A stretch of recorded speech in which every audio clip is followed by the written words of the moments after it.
அனைவருக்கும் வணக்கம். கடகராசிக்காரர்களுக்கு எண்ணி 3 நாளில் உங்கள் விதிமாறும் நேரம் என்று சொல்லக்கூடிய வகையில் இந்த வாரத்தில் மிகவும் வலுவாக ராசியின் அதிபதியான சந்திர பயிற்சி, புதன் பயிற்சி, செவ்வாய் பயிற்சி, சுக்கிர பயிற்சி என கிரகநிலைகளில் ஏற்படக்கூடிய அதிரடியான மாறுதல் எண்ணி 3 நாளில் முடிவுக்கு வரும் பிரச்சனை என்று சொல்லக்கூடிய வகையிலும், அதோடு மட்டுமல்லாது உங்களது விதிமாறும் நேரம் என்று சொல்லக்கூடிய வகையில் அற்புதமான வாய்ப்புகளும் சந்தர்ப்பங்களும் உறுதியாக இந்த வேளையில் எந்தெந்த விஷயங்களில் கிடைக்கப் போகிறது, அதே சமயம் சாதகமற்ற சூழல் எந்தெந்த விஷயங்களில் நிலவுகிறது என்பதை ஆராய்ந்து பார்க்கும் போது கடகராசிக்காரர்களுக்கு ராசியின் அதிபதியாக இருக்கக்கூடிய சந்திரன் இந்த வேளையில் ஜென்மராசியை விட்டு விலகி சுபத்துவ பாதையில் 2, 3, 4, 5 என பல இடங்களை வலு சேர்க்க போகிறாருங்க.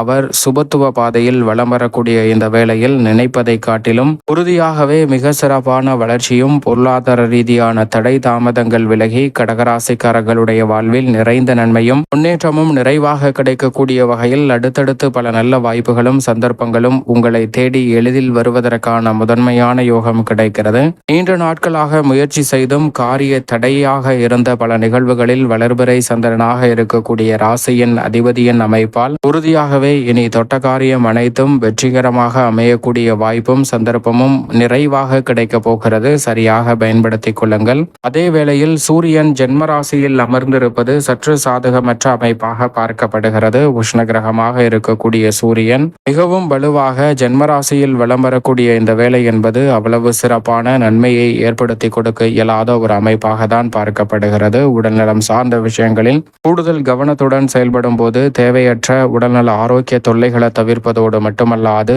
எந்த ஒரு காரியத்தை மேற்கொண்டாலும் மனநிறைவுடன் செய்து முடிக்கக்கூடிய சந்தர்ப்பம் நிச்சயமாக உங்களை தேடி வரும். அதோடு மட்டுமல்லாது இந்த வேளையில் அவர் உஷ்ண கிரகமாக இருப்பதால் ஜென்மத்தில் அமர்ந்திருக்கக்கூடிய வேளையில் ஆளுமையும் அதிகாரமும் கொண்ட உயர் பொறுப்புகளும் நன்கு முடிவெடுத்து துணிச்சலாக செயல்படக்கூடிய ஆற்றலும் நிறைவாக கிடைக்கும். சில நேரங்களில் அலைச்சல் சிரமம் அதிகரித்தாலும் கூட கடகராசிக்காரர்களுக்கு நிறைந்த ஆதாயம் உண்டு என்பதை திட்டவட்டமாக சூரியன் உறுதிப்படுத்தி கொடுக்கிறார். சரியாக பயன்படுத்தி கொள்ளுங்கள். ராசிக்கு உச்ச அதிபதியாக இருக்கக்கூடிய குரு பகவான் இந்த வேளையில் விரயஸ்தானமாகிய 12 வலம் வருகிறாருங்க. அவர் 12ஆம் இடத்தில் இருப்பதால் விரய செலவுகளை தவிர்க்க முடியாத ஒரு தருணமாக தான் பார்க்கப்படுகிறது. ஆனால் வீண் விரயங்கள் என்று இருக்கக்கூடிய செலவுகளை சுப விரயங்களாகவும் முதலீடுகளாகவும் மாற்றக்கூடிய வகையில் நீங்கள் எதிர்பார்த்து காத்து கொண்டிருக்கக்கூடிய நல்ல வாய்ப்புகளும் சந்தர்ப்பங்களும் உறுதியாகவே உங்களை தேடி வரும். நீண்ட நாட்களாக முயற்சி செய்து வெற்றியடையாத பற்பல காரியங்களில் இந்த தருணத்தில் மிக சிறப்பான வளர்ச்சி என்று சொல்லக்கூடிய வகையில் மிக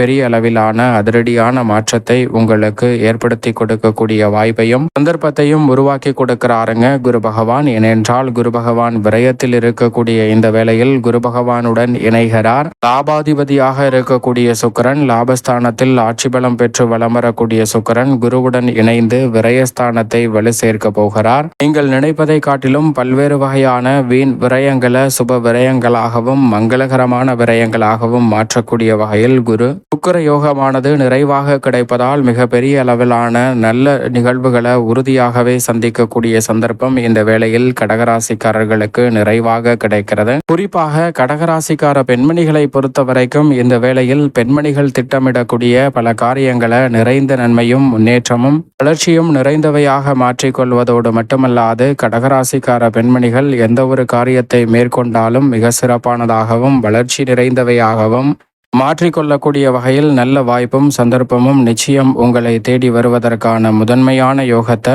இந்த வேளையில் உருவாக்கி கொடுக்கிறது. வீண் விரயம் என்று இருக்கக்கூடிய நிகழ்வுகளை மிக சிறப்பானதாகவும் நன்மை நிறைந்தவையாகவும் மாற்றிக்கொள்ளக்கூடிய சந்தர்ப்பம் உறுதியாகவே கடகராசிக்காரர்களாகிய உங்களை தேடி நிச்சயமாக வருகிறது.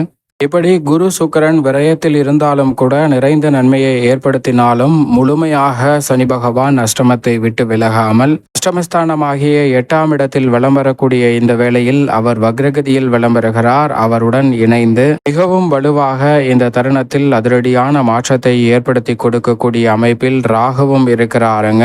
சுக்கிரன் மற்றும் குரு இணைந்திருக்கக்கூடிய இதே வேளையில் அஷ்டமஸ்தானத்தில் சனி மற்றும் ராகு இணைந்திருப்பதால் எந்த ஒரு காரியத்தை மேற்கொண்டாலும் ஒரு முறைக்கு இருமுறை நன்கு யோசித்து திட்டமிட்டு கடகராசிக்காரர்கள் செயல்படுத்த வேண்டும். அவசரம் காட்டி எந்த விதமான பணியையும் மேற்கொள்ள வேண்டாம். அவசரம் காட்டுவதால் எதிர்பாராத இழப்புகளை சந்திப்பதற்கான சூழல் உருவாகும். அதே போன்று முன்கோபத்தையும் எடுத்தோம் கவுத்தோம் என்று முடிவெடுக்கக்கூடிய சூழலையும் நிச்சயமாக தவிர்க்க வேண்டிய ஒரு தருணமாக நவகிரகங்களிலே வலிமை வாய்ந்த ராகு மற்றும் சனி இணைந்து அஷ்டமத்தில் வலம் வரக்கூடிய இந்த வேளையில் உறுதிப்படுத்துகின்றன. எந்த ஒரு பணியாக இருந்தாலும் தனிச்சையாக நீங்களே முடிவெடுப்பதை தவிர்ப்பது நல்லதாக அமையும். மற்றவரிடம் கலந்து ஆலோசித்த பிறகு முடிவெடுப்பதால் பல்வேறு வகையான சங்கடங்களும் சிரமங்களும் தவிர்க்கப்படுவதோடு எதிர்கால நலனை சிறப்பானதாக மாற்றிக்கொள்ளக்கூடிய வகையில் கடகராசிக்காரர்களுக்கு மிகவும் அற்புதமான வாய்ப்புகளும் சந்தர்ப்பங்களும் நீங்கள் நினைப்பதை காட்டிலும் சாதகமாக கைகூடுவதற்கான சந்தர்ப்பத்தை நிச்சயம் உருவாக்கி கொடுக்கும். நீண்ட நாள் முயற்சி செய்தும் வெற்றியடையாத பல காரியங்களை இந்த தருணத்தில் சனி ராகு அஷ்டமத்தில் இருந்தாலும் சனி வக்ரகதியில் விளம்பருவதால் உங்களுக்கு அவை வெற்றிகரமாக மாற்றிக் கொடுக்கிறார். எனவே புதிய வேலை வாய்ப்பு, தொழில் ரீதியான பல நல்ல முன்னேற்றத்திற்கான சந்தர்ப்பங்கள் நிச்சயம் நிறைவாக கிடைக்கும். ஆனால் மற்றவர்களுடன் பழகும் போதும் உங்களுடைய தனிப்பட்ட வாழ்க்கையை பகிரும் போதும் கூடுதல் கவனத்துடன் இருந்தால் எதிர்காலத்தில் ஏற்படக்கூடிய சிரமங்களை தவிர்ப்பதற்கான முதன்மையான யோகம் கிடைக்கும். மேலும் தனஸ்தானம் குடும்பஸ்தானம் என்று சொல்லக்கூடிய 2இல் வலம் வருகிறார். மோட்சக்காரகரான கேது தனஸ்தானத்தில் இருப்பதால் எதிர்காலத்தை பற்றிய அச்சம், பல்வேறு வகையில மனதில் சூழக்கூடிய கவலையான கற்பனையான பயம் போன்றவை நீங்கி சிறப்பாக செயல்படுவதற்கான நல்ல வாய்ப்பும் சந்தர்ப்பமும் உறுதியாகவே கடகராசிக்காரர்களாகிய உங்களை தேடி நிச்சயமாக வருகிறது. எந்த ஒரு காரியத்தை கையில் எடுத்தாலும் அதிரடியாகவும் தடாலடியாகவும் வெற்றிகரமாகவும் மாற்றிக் கொடுக்கக்கூடிய வாய்ப்பையும் சந்தர்ப்பத்தையும் உறுதியாகவே இந்த வேளையில் செவ்வாய் வெற்றிக்கு உரித்தான 3இல் நுழைவதால் உறுதிப்படுத்துகிறாருங்க.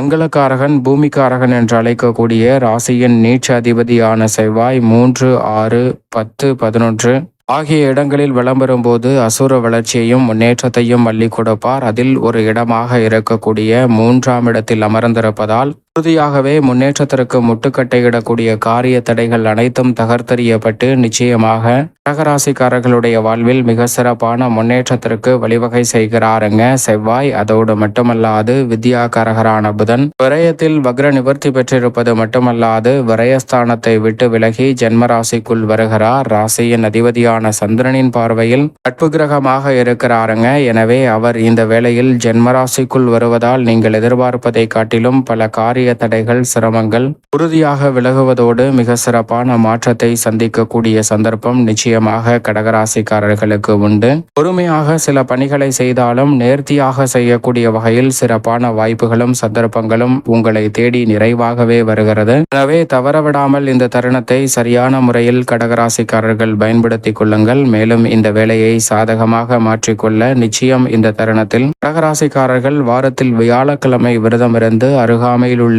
வினைதீர்க்கும் விநாயகர் ஆலயம் சென்று தீபம் ஏற்றி வழிபாடு செய்யுங்கள். முடிவுக்கு வரும் பிரச்சனை என்று சொல்லக்கூடிய வகையிலும் உங்களுடைய விதி மாறும் நேரம் என்று சொல்லக்கூடிய வகையிலும் பல அற்புதமான மாற்றம் உறுதியாகவே கடகராசிக்காரர்களை தேடி வரும்.